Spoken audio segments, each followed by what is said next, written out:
Hello and welcome to this research webinar from the Cardiff Partnership for Initial Teacher Education. Helo a chroeso i'r weminar ymchwil gan y Partneriaeth Caerdydd ar gyfer addysg gychwynnol I athrawon. The webinar was originally broadcast live on the 4th of April 2022 and is introduced by the Cardiff Partnership's Director of Teacher Education and Professional Learning, Dr Anna Bryant. Croeso mawr I gyd I Partneriaeth Caerdydd. Mae'n bleser mawr I gyflwyno yr ail weminar yn gyfres eleni a fydd yn ffocysu ar dylunio'r cwricwlwm yng Cwricwlwm newydd Cymru drwy dull berthnasol I ymdrin ar celfyddydau mynegiannol. For those of you who don't know, I'm Anna Bryant, the Director of Teacher Education and Professional Learning at Cardiff Met and the Cardiff Partnership. A warm welcome to you all to the second in the series of the Cardiff Partnership Research Webinars, which focuses tonight on curriculum design in the new curriculum for Wales, and really a critical approach to the expressive arts. The first webinar in the series this year focused for the first time on a collaborative webinar with the IPDA Cymru and reported on the findings of the Welsh Government COVID assessment project. And we looked at what this meant for us as a partnership and how we use this to inform our partnership improvement plan. Prior to this then, as many of you are aware, we had a very engaging series of inquiry seminar series, which was open to all stakeholders. The hope then was that these collective webinars have helped us work towards our third priority in the partnership, the priority to ensure that all partnership stakeholders share an in-depth understanding of the interaction between theory and practice, especially really when undertaking research and inquiry activities, and in particular to provide increased opportunities for all stakeholders and groups in the partnership to engage with professional inquiry. We hope that these sessions will stimulate a collaborative professional learning discussion in your school with staff and IT student teachers and even pupils around this agenda. So please feel free to ask any questions in the comment function and one of the team will respond to you. So without further ado, I'm delighted to introduce two of our excellent staff members who will present tonight. Tom Breeze, Senior Lecturer and Subject Leader in Secondary Music, PGCE, and Emma Thayer, Senior Lecturer and Subject Leader for the Secondary Drama, PGCE. Both of which, with Sionna David, have led our clinical practice group, and many of you are aware have done some really excellent work around this agenda this year. So diolch yn fawr I chi Emma and Tom, and I think I'm passing over to Emma now. Diolch Anna, croeso, welcome everyone. We are going to give you a flavour of research that's actually been going on between the two of us now for several years, sort of post-successful futures, research and practice that we have been doing with our student teachers, but more recently sort of came to fruition and gave us pause for thought because of some work that Lucy Crehan is currently doing on a pan-Wales project across all of the consortia on curriculum coherence. And we were asked by Lucy as part of this project to come and give some subject disciplinary input to colleagues from the primary and secondary phase who are trying to look at what Lucy calls the middle tier of their planning, where they're going from that higher level curriculum guidance and information and content that we've got via our Expressive Arts AoLE, and then bringing that into land on a more local level, but without neglecting that all-important middle tier. So that middle tier is something that we're going to concentrate on in today's presentation, and how our work is helping our student teachers be prepared in responding to the challenges of working on the middle tier. So as I said, we're going to try over the next 45 minutes to share findings from our own practice and research as subject experts and teacher educators, and something that we've been investigating for some time now is cross-curricular pedagogies within the expressive arts. We'll also attempt to address the three questions that you've got on the screen now, which were actually posed to us by Lucy Crehan before we gave that input back in November of this academic year. She asked us to come up with what we felt were the most fundamental, important concepts and content to our disciplines, music and drama. But spoiler alert, we are not going to be giving a definitive list or checklist. Because it's contrary to the concept of subsidiarity and can be counterproductive, and you'll never find one size that fits all. Curriculum is ever evolving, it's organic, it needs to be thrashed out with trusted colleagues, but we will attempt to demonstrate how we work with student teachers to look for concepts that are key to disciplines, and more importantly, when looking at cross-curricular pedagogies, which concepts are sort of common or fertile ground for making cross-curricular connections between the expressive arts disciplines. We will introduce some research that helps us to understand how we might go about selecting concepts, but more importantly, how we might sequence the teaching and learning of concepts in the expressive arts disciplines.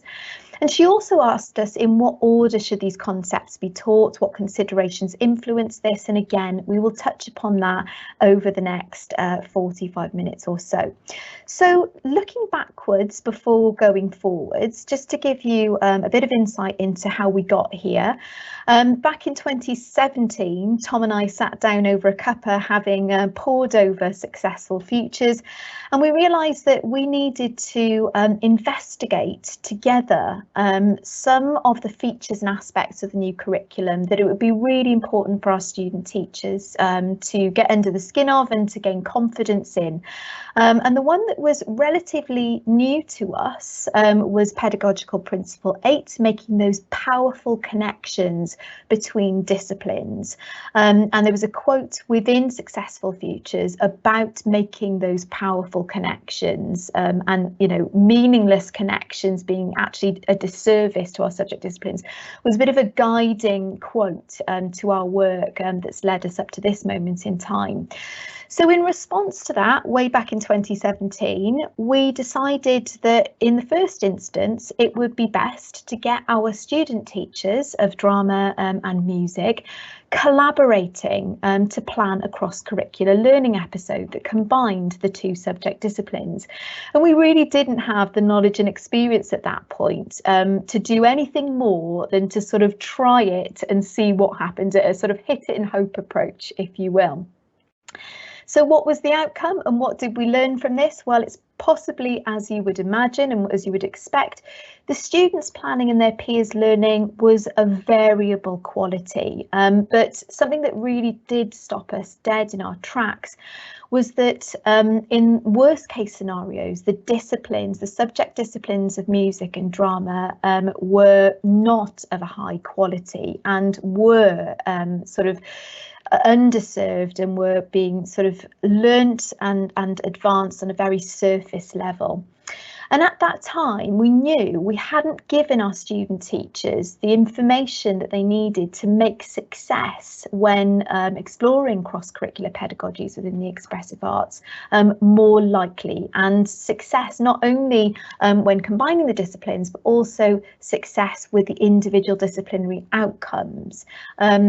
So in hindsight, what have we neglected? We had neglected the middle tier, and the middle tier is when we get into the disciplinary, what a quote that we'll look at a bit later in this presentation, researchers refer to as those kind of cherished ideas that every subject discipline has. And I suppose we refer to that as the disciplinary knowledge, skills, concepts that are really, really important that we don't have within the curriculum for Wales on a disciplinary level. So we thought we ought to, having done a hit it and hope approach, we thought we ought to do some research of our own, looking to literature to see where other expressive arts theorists and practitioners had applied cross-curricular pedagogies within our AoLE, to see if we could look to literature to find those powerful connections. So I'm going to hand over to Tom now, who's going to take you through very, very quickly what we found from the literature. Yes, and the results of this research form the basis of a research webinar that we gave last year, and which you can find on the Cardiff Partnership Professional Learning YouTube channel. It also forms a lecture we give to the students, and I will upload the latest version of that lecture to the channel fairly shortly so that you can see it. So rather than go back over that ground, I'm just going to summarise the kind of best bits really, which is that we dug out a load of articles and quickly discovered that there were several which named different approaches to cross-curricular working, and also made an attempt to tell us how effective or not effective they were in terms of giving us high quality outcomes for individual subject disciplines. So this was gold for us. This is what we needed to know, and we very quickly stopped every other idea that we had and focused ourselves in on trying to make sense of this information. On this slide here you can see 5 articles that we found which named approaches to cross-curricular working, and they all have different names, as you can see, but once we actually read them and dug down into the detail, we quickly found that there were similarities between them, and we found that although they had slightly different names, the descriptions of them showed us that they were similar. So the exciting outcome of that for us was that we could sort these out into categories. We found that there were 4 different ones broadly, and we wanted to investigate which of these were the ones to go for if you were looking for a successful outcome in cross-curricular work in the expressive arts, and which ones might leave a discipline, or both disciplines even, shortchanged or watered down. We gave them names. Those names at the top are names that we made up for them, and then the most important step of all, we put them into what we were calling a taxonomy there from top to bottom. The bottom one, the peripheral, was really the least effective in terms of the expressive arts discipline or disciplines getting a really good outcome or a good opportunity to produce good work. The one in the middle, the disciplinary proximity, was that kind of hit and hope approach that we ourselves had taken at the very start of the project. And at the top, we couldn't really separate them in terms of their efficacy with these 2, cooperative development and common concept. These were the ones which had the necessary kind of rigour of planning to make sure that subject disciplines in the expressive arts got a good deal. And so rather than dwell on the bottom ones, and if you want to know more about those, you can find out about them on our previous research webinar, I'm going to hand over to Emma now, who is going to go into detail with the ones which are more effective. Thanks, Tom. And as Tom says, the thing that these 2 top categories had in common, and that was not neglected, was that rigour for what Lucy Crehan would call the middle tier. So what they hadn't neglected was thinking first on a disciplinary level what learning outcomes they were hoping to achieve before bringing those disciplines together. So the cooperative development category is for approaches, pedagogical approaches, where pupils are using their skills and knowledge in one expressive arts discipline to help them to understand the concepts, skills or knowledge and overcome those obstacles in another, and vice versa. So they're very much working in tandem, and development in one expressive arts discipline can help then prompt development in another, in the other, in this sort of iterative process that works best, from what we could see in the literature and from our own practice, in the context of a sort of rehearsal or exploratory phase that is common to expressive arts disciplines. Thanks, Tom.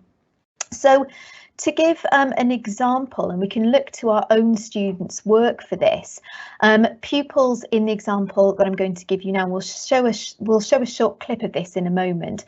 Pupils were investigating how the elements of music influence the elements of drama. Now, the elements of music and the elements of drama is something that we actually have in common as the sort of building blocks for making theatre, for making music, for appraising music, for responding to theatre. So within this particular example, the pupils were tasked with coming up with a piece of physical theatre for drama and a piece of composition using djembe drums for music. But what the students had been very clear about in their planning and in articulating this to their learners were the elements of music and the elements of drama that they were specifically experimenting with during the rehearsal process. So for music, they were experimenting with volume and dynamics. In drama, they were experimenting experimenting with the pace and levels in their physical theatre work. So we're just going to have a look at a very short clip of this happening in the moment in the lesson now. 1, 2, 3.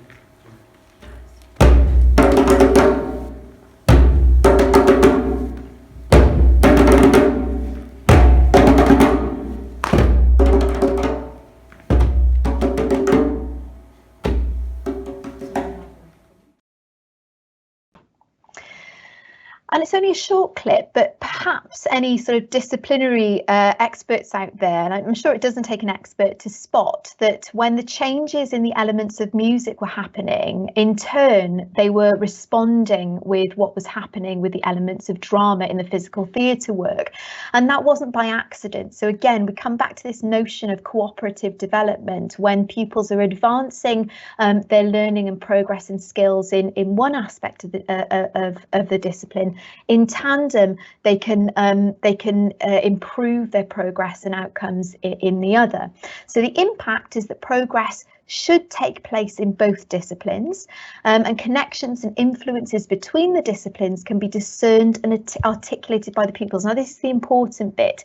If these two disciplines have been brought together and the pupils are unable to articulate or demonstrate how they've advanced their learning in drama and music separately, then potentially we could see that there have been less powerful connections and maybe the individual subject disciplines have been potentially watered down. So this is what's important about this particular category. So moving on to common concepts, and it's interesting that Lucy Crean had asked us to identify the concepts that are at the heart of our disciplines. Well, in this particular cross-curricular pedagogical approach, pupils learn about a concept which is shared between more than one discipline, and they overcome difficulties and misconceptions regarding the concept in one discipline by using their understanding of the concept in another.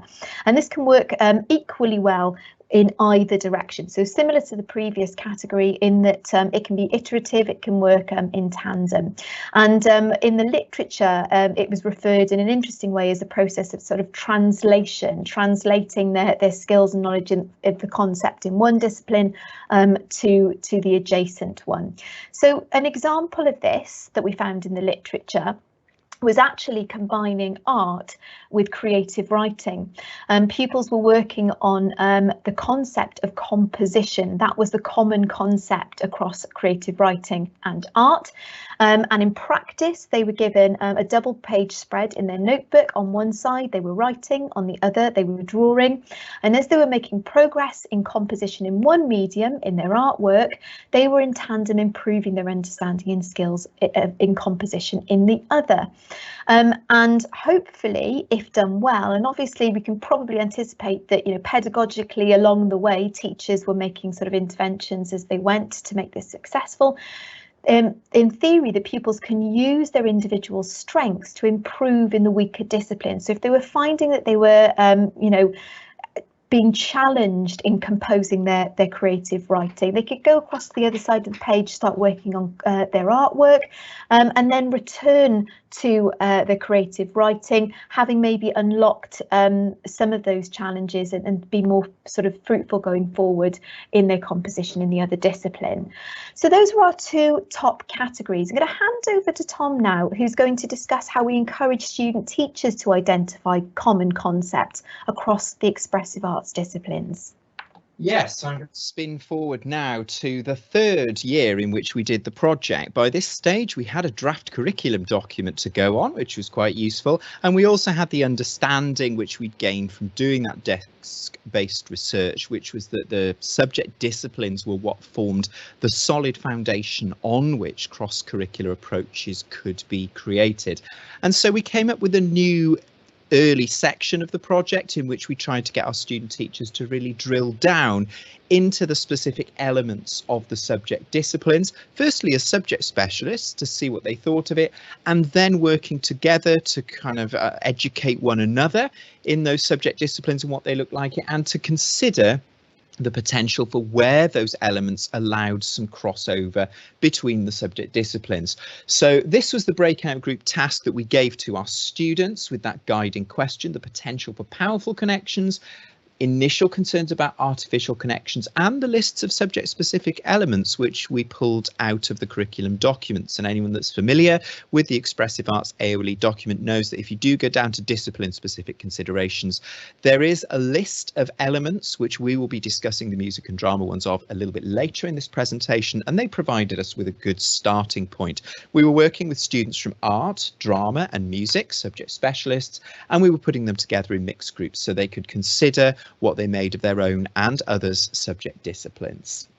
We used a Venn diagram as the kind of visual representation of that process, and we asked the students to combine all of those elements from the list and consider them in 3 categories, and I'll be giving examples of these categories on the next slide.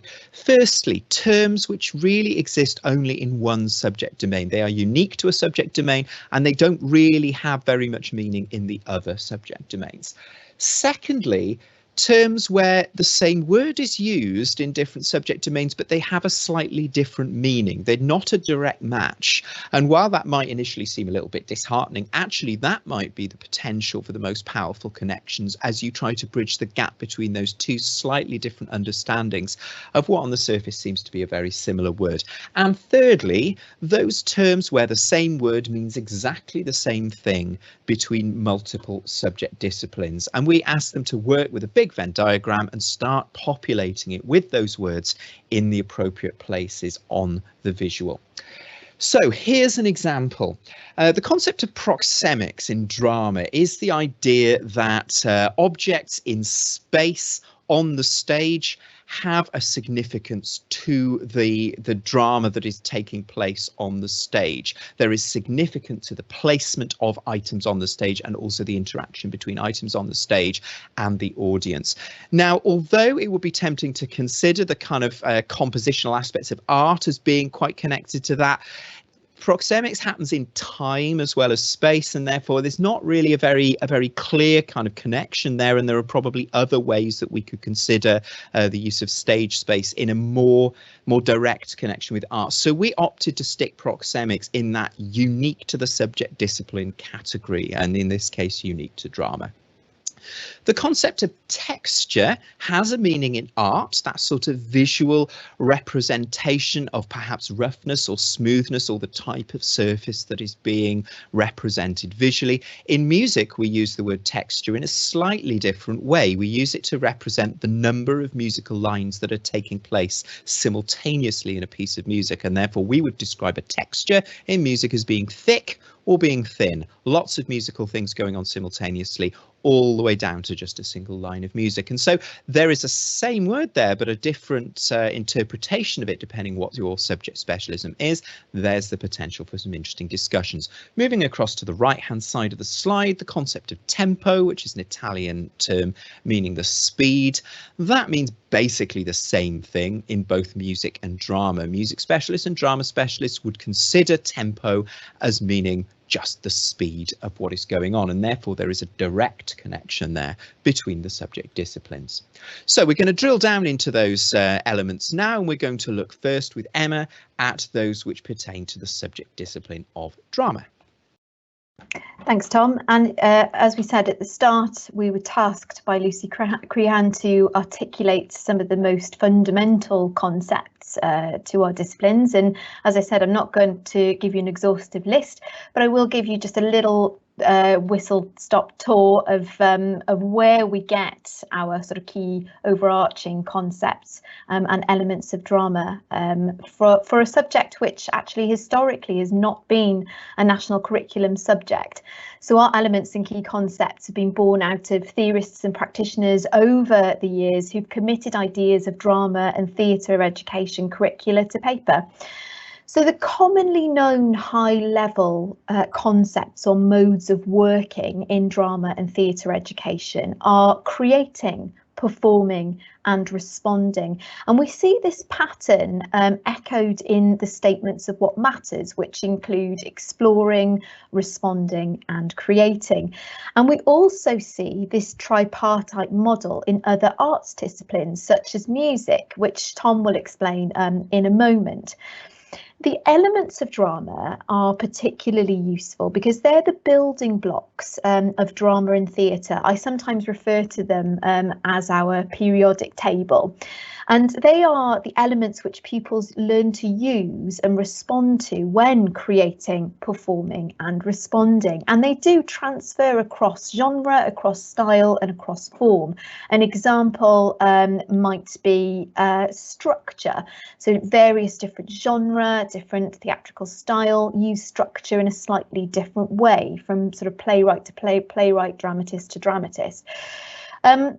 Several authors have tried to express the elements of drama as a list, and we can see some of them in the discipline-specific considerations content for drama in the Expressive Arts AoLE on Hub. We talked about this being sort of a critical exploration of curriculum design. So we're going to have a look at the list that features on Hub now with that sort of critical hat on. So Tom, if you could, lovely, thank you. So looking at this list, the first sort of glaring concern for me is that there seems to be a sort of lack of order to this list. And the second issue is that, as I mentioned, those three really important key concepts and modes of working in drama, create, perform and respond, are absent from this list, which does unsettle me a little bit. The first bullet point is a little problematic in structure as it combines what I perceive to be some of the elements of drama, at least some of them, such as plot, character, relationships, place, time, but it pulls them together, lumps them together in the same list with professional roles in theatre making and in that process, writing and stage management, people not necessarily involved in design as the sentence suggests. The second bullet point is problematic because it does have a sort of clear Western theatre making bent, and this is why any attempt to list theatrical forms, styles and genre that are in or that are out can be quite problematic without collaboration between subject experts, critical thinking around curriculum content and knowledge, and also knowledge of the local, national and international context that you're working within.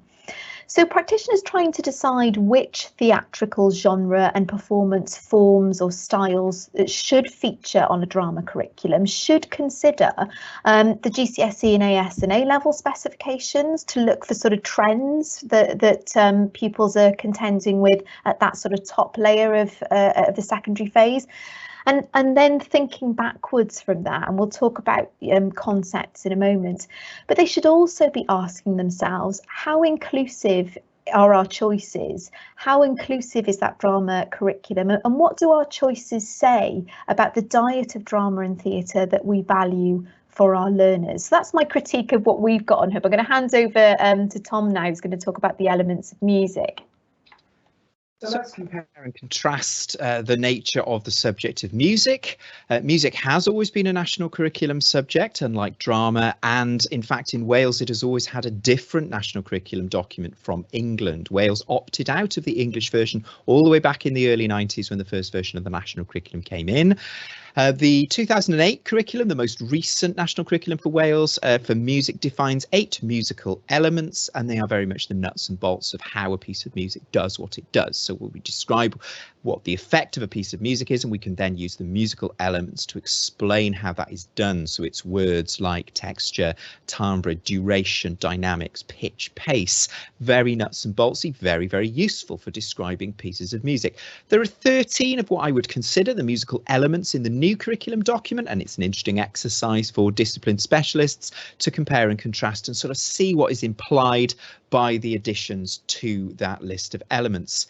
Now, Emma referred to create, perform and respond, and we have perform, compose and appraise. Now, music, the seminal author on music is Keith Swanwick, who way back in the 80s was defining music as a fully practical subject that you learn by doing, and he defined our 3 things as perform, compose and appraise being listening and responding to music with kind of discrimination and understanding of the musical elements. So we're going to have a look at our list now and see whether we agree with what we've got here. And as Emma says, it's time to take a critical approach because, of course, we're very close to implementation now, and we do need to actually do something with these discipline-specific lists that we've been given. Well, the first thing to bear in mind is that the music one and the drama one don't marry up at all, because Emma had 2 bullet points, one of which was very much a kind of a list of all sorts of different things, whereas I've got 3 and they don't quite sort of join up across. So that makes things a little bit difficult for us. The musical elements, as we would know them as music specialists, are there in the top bullet point, and there are plenty of useful nuts and bolts and things there for us to describe the music that we hear. So no huge issue there with those. Down at the bottom, the 3rd bullet point, we've got, unlike Emma, and she was saying that this concerned her, we have got performing, composing and appraising kind of unpacked into different activities that would come under that, and ways that you can holistically join those together and make use of 21st century technologies to provide authentic context and that sort of thing. So no major problem there either. The problem for me very much is the middle bullet point, because it has the same problem that Emma mentioned with the drama one. That is a list of musical forms, structures, genres, and it is pretty much exclusively rooted in what we would call the Western classical tradition, so the European classical music tradition. And one of the problems I have with that is that there's an enormous body of literature out there which suggests that the majority of music teachers are trained in the Western classical tradition, which is a very particular way of doing music, and which is often quite at odds with the ways that pupils want to do music, which may be rooted in the popular music tradition, a much more informal approach, or perhaps in the music of non-Western cultures. And therefore, although the curriculum authors are at pains to say this is a non-exhaustive list, if you put it in the list, then it is in the list. And it's an interesting choice for me that they've chosen to reinforce that Western classical bias or slant, which large amounts of the literature have said that we've spent the last couple of decades trying to get away from as music specialists. So as discipline specialists in music, we do need to be careful when we approach these lists of discipline-specific elements, and to watch out for what's implied by what's in and what's out.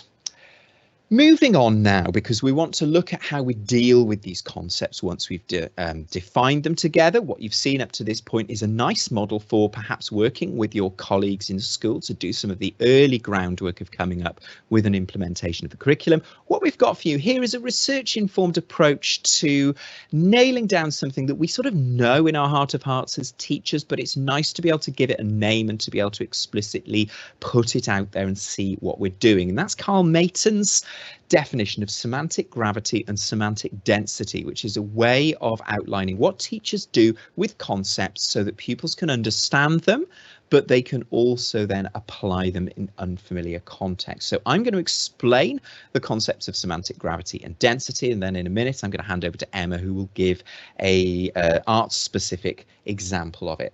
So semantic gravity, once you've got a concept, semantic gravity is the measure of how much it is understood in a specific context versus how transferable it is to many contexts. And an example of this from outside of our area would be the Battle of Hastings. That's a specific event that happened at a specific time in which particular things happened. It's quite manageable to teach that as a thing, and pupils will understand to some degree what happened during the Battle of Hastings. That has a strong semantic gravity. It's rooted in a specific context. If we zoom right the way across to the other end of the continuum to a weak semantic gravity, we would end up with the concept of war. We could take the Battle of Hastings and use it to understand the wider concept of war, but we wouldn't understand the concept by itself if all we knew was the Battle of Hastings. We need to zoom out and possibly zoom back in again to other contexts, other battles, other wars, so that every time we do that, we zoom back out and the pupils perhaps have a more rounded, deeper, richer understanding of that very, very big, nebulous and difficult concept of war. Looking at semantic density, we look at it being weak if the concept is only understood in a very few number of meanings, a very small number of meanings. So the example I've got here, and again from outside of our area, is the concept of gold. We could understand the concept of gold very early on in a very small number of meanings, the fact that it's a shiny metal. Now it's just got one meaning for us, the word gold. However, if we start moving along this continuum a little bit, increasing our knowledge of the different concepts and meanings of gold, we might start learning some other scientific facts about it. The fact that it's a solid at room temperature, the fact that it melts at 1068 degrees. We've got its element symbol from the periodic table there, Au, and we know that it's a good conductor of electricity.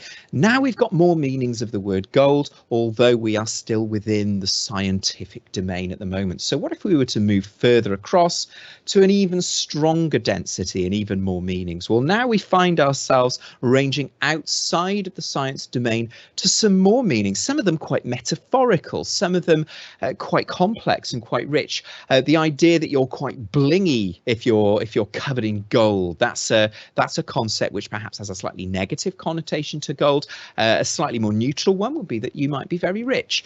You win gold if you come first in the race. That's a completely different meaning of the word gold. We've also got some more metaphorical understandings of gold there on the right hand side, and so suddenly we understand gold in connection to far more contexts, and we have a lot more multi-layered meanings of that concept. Let's get back within our expressive arts domain and hand over to Emma now, who's going to give us an example of those, but with something that's slightly more familiar to us. Thanks, Tom. Yeah, so we're going to take the concept of genre, but zoom in a tiny bit and think about tragedy as a type. And looking specifically in the first instance at a type of tragedy, a Shakespearean tragedy, Romeo and Juliet. Now, some of our pupils' first encounters with tragedy might be the work of Shakespeare, not least because he's still endures as the only named author on the national curriculum, particularly in English. So zooming in where this concept of tragedy has strong semantic gravity, we might look at Romeo and Juliet as a specific example of tragedy and the conventions that we can see in the text that bear the sort of hallmarks of a tragedy. Zooming out as we get up to look at the kind of the weaker semantic gravity concept of tragedy. This will then allow pupils to start to compare and contrast other forms of tragedy that they see and encounter across their time and progression in school. And the more examples that they see in context, the more when they zoom out and consider their broader understanding of tragedy, the more they should be able to make those deeper, richer comparisons between different types of tragedy. Okay, so zooming in and zooming out actually can allow teachers to achieve a deeper, richer sense of knowledge and progress for pupils. But sometimes we do it for different ends.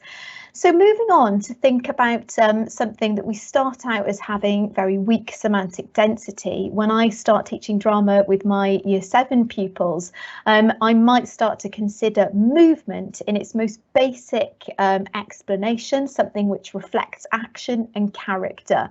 But it's not until they've been through their disciplinary sort of curriculum experience and journey in drama that they're able to, I liken sort of strong semantic gravity to the building of a pupil's schema. They're able to sort of see how movement is affected by other elements of drama that they encounter. So how movement looks in a particular style of theatrical performance, what particular conventions of movement they would expect to see if they were going to see a pantomime.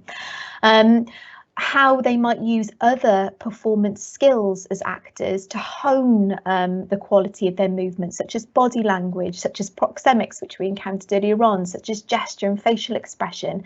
And they may even, as they start to develop their schema, as the semantic density starts to sort of increase and become stronger, range across other arts disciplines. So, for example, looking at movement in dance and how sort of features of choreography and conventions associated with dance might actually be similar or applicable to the work that they're doing when looking at movement in drama.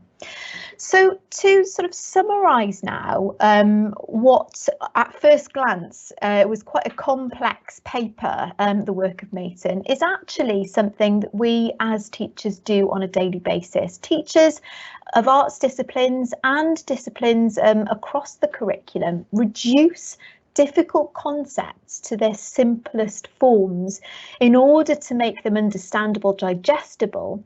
They then place them in context so that they can be understood, and pupils can see how that particularly sort of abstract concept looks when applied in context.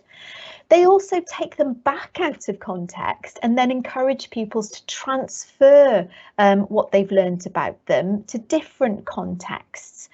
And then in turn, and this is very specific to the expressive arts disciplines, the other thing that's quite challenging for pupils, and why it's really important that we identify the key concepts in our arts disciplines, is that teachers support pupils in independently spotting, identifying subject-specific concepts in very complex artistic products. If I can give an example of taking pupils to the theatre, which is a regular occurrence for drama teachers, that is actually a very rich and complex ephemeral moment in time where pupils are being asked to spot concepts such as proxemics, movement, ranging up to much more complex things like dramatic irony, all being played out sort of in time and space in this sort of ephemeral act of theatre. So if we teach those concepts before they come to see them in that live theatrical experience, the hope is that they will be able to spot them, they'll be able to talk about them, they'll be able to appreciate them on a deeper level, and then be able to take inspiration to create based on what they saw themselves. Okay, I'm going to hand over to Tom now, who's just going to talk through a worked example of some of the pitfalls that can come to pass if we don't consider the disciplinary middle tier level of planning before we engage in something that can be very fruitful, such as project work within the expressive arts. Yes, so this is our final gift to you now before we disappear into the question section, and it was just that we tried to pull it all together into an example of what this might look like in reality, and we imagined that a documentary would be a great thing to be asking the pupils to do that would help them range across subject disciplines, but that there was plenty of room for traps to fall into if we weren't careful in the planning. So we were thinking about what our middle tiers might be for this in music and drama, and if you watch documentaries on the telly quite a lot, you'd very quickly hear that one of the favourite genres of music to underscore the action on the documentary is that American minimalist styles, the Philip Glass, John Adams, Steve Reich kind of style. If you don't know it, I'm sure you can go and find some on YouTube. It's quite a repetitive style. It speaks kind of urban sophistication and that sort of thing. It's a great genre to use for documentaries. However, if I was working with younger pupils, I would need to make sure that they had a very strong understanding of how that genre works. There are specific ways of composing minimalist music. It sounds repetitive, but it's actually quite a complex thing to do, and I would have to make sure they had a strong grounding in that style before they then attempted to apply it to the documentary. Otherwise the music outcome would be poor. On the other hand, if I was working with much older pupils, perhaps at the top end of Key Stage 4 or 5, it may not be appropriate for me to insist that they use that particular style or genre in their documentary. I might ask them to use an appropriate one. And if I've been doing my job as a music teacher and they've been progressing through the curriculum, they would hopefully have a number of appropriate styles and genres at their fingertips, which they would already know how to use and how to deploy in that context. They may end up choosing an American minimalist style, or they might end up surprising me with something different. But the key would be that earlier on in the school, in their progression journey, they would have come across multiple styles and genres, be able to deploy them and be able to justify them artistically. So heading over to Emma now, who's going to talk about the equivalent. Yeah, and it's a similar formula really to that which Tom has just articulated from a music perspective. If this was drama and I was asking my Year 9 pupils to produce a documentary film working in tandem with music, I would firstly probably need to teach them a very specific style of documentary theatre, which is verbatim theatre, very contemporary. but I would want to spend a substantial amount of disciplinary subject time before I asked them to get to the project work first, so that I could teach them explicitly and get them sort of mastering some of the basics of verbatim theatre, which is basically combining real people's words exclusively and taking testimony from recorded interviews, which are then edited into a performance text, which, when we think about the sort of skills, knowledge and experience that would need to be taught and developed for pupils to be able to achieve that kind of artistic output, there's absolutely no way I would let my year nines do some cross-curricular work with music until I was confident that they had those skills and that knowledge before they set about combining with music. And as Tom expressed, if I was doing this with year 13, then I would expect them to have an understanding of documentary theatre, and I would equally give them more freedom to select their style and form of documentary theatre. They might turn to verbatim theatre, but they would have, and I would be confident and comfortable that they have, the requisite knowledge, skills and experience to make some good choices and to be able to produce an artistic outcome that didn't dilute the respective disciplines. So in summary then, what did we find from our research and from our work with Lucy Crean, and most importantly with our student teachers along the way, who've got a lot to say about these things?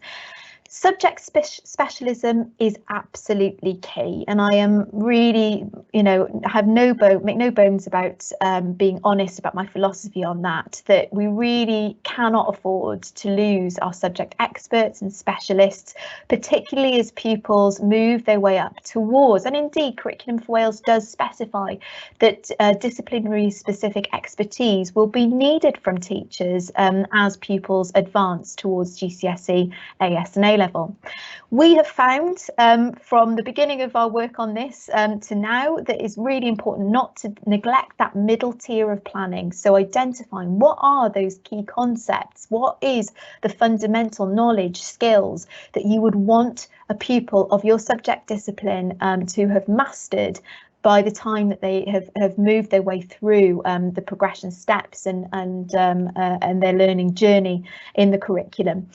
That teachers, really good teachers, zoom in and out of concepts, and that can give us some clues about how we might sequence learning with regard to concepts.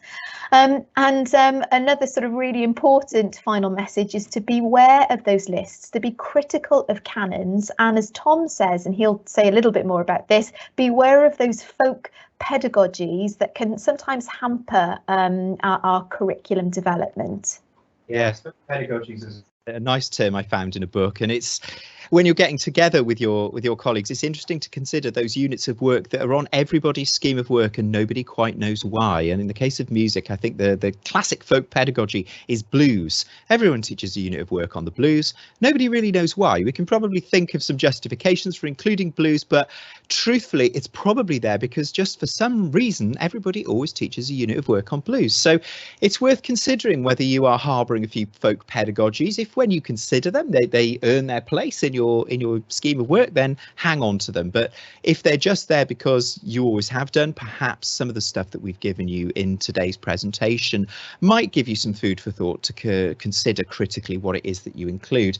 And when you are getting together with your colleagues, we're going to leave you with the guiding quote that's followed us from the very start of this project, which comes from Fortley and Savage. Cross-curricular approaches are about synthesising ideas, but this should not be done in a way that destroys the cherished ideas and ways of thinking that every subject contains. And for both of us, I think the really professionally enriching part of doing this work over the last few years has been gaining a better understanding of both our own subject disciplines, but also alternative subject disciplines about which we might have had a surface understanding, dare I say it, maybe even a stereotyped understanding. But the more you dig into the nature of other subjects, the more you understand and the more you come to respect those subject disciplines. So if you've done nothing else in your preparation for the implementation of Curriculum for Wales and the potential for working and making connections between subject disciplines, that is one to carry with you as you make your way onto that on that journey. And it's time now to hand back to Anna, because we've reached the end of our presentation. Those are the references that we used for this, and thank you very much for listening. Anna. Thank you very much. Wow, I love that quotation there, and thank you very much for both of you for such an excellent presentation, packed with some really juicy content there, and linked in particular to the cross-curricular approaches with the curriculum for Wales within the expressive arts. And it was really great to see how, what you presented today was really informed by the research that you've done and by the evidence base that's out there as well. And I guess it really reminds me, some of the work you presented, of so many discussions that I've been involved in around threshold concepts within disciplines as well. But moving on, in terms of, I would really encourage anybody to ask any questions within the chat. But just to kick us off, we've got one question while we're waiting for people perhaps to type a few things. How would you really go about then delivering and setting up this in a school context, Emma and Tom? What factors would you consider then?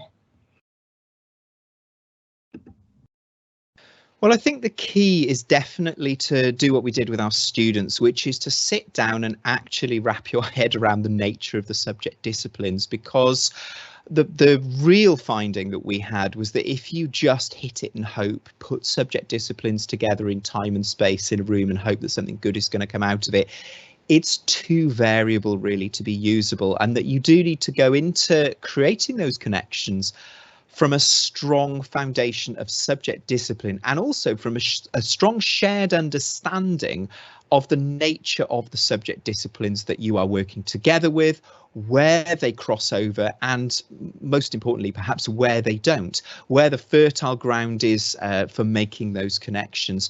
And I know that there's been a number of different approaches being mooted and being tried in schools all over the place. I know that subject discipline specialists at secondary get worried when they're asked to, for example, provide an hour's lesson in which they teach music, drama and art. And there's definitely some open questions there about whether that's an approach that is actually going to provide the best possible outcomes, or whether we do need to embrace subject specialism, particularly at the secondary phase. On the other hand, down in the primary phase, we have people who are very, very worried about teaching subject disciplines that they have never trained in, and perhaps even finished their schooling in at the age of 14, and so that's a huge worry for them.